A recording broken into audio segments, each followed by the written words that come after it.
السلام عليكم ورحمة الله وبركاته. الله يمسيكم بالخير والعافية. الحمد لله أمور طيبة.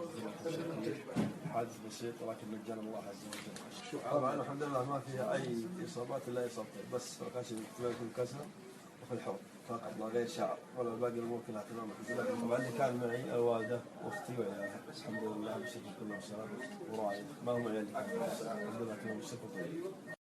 السلام عليكم ورحمة الله وبركاته. الله يمسيكم بالخير والعافية. الحمد لله أمور طيبة. حادث بسيط ولكن مجانا الله عز وجل. سلامتك. تقول من حبيبك؟ أقول أبشركم الحمد لله أموري طيبة وزينة إن شاء الله، يومين ثلاثة وأطلع بإذن الله. الحمد لله السلام. الله يوفقكم ويسلمك ويحييك ويجزاك خير. طبعا اللي كان معي الوالدة وأختي وعيالها بس الحمد لله بشكل كله والسلام وراعي ما هم عيالي الحمد لله كلهم بشكل طيب.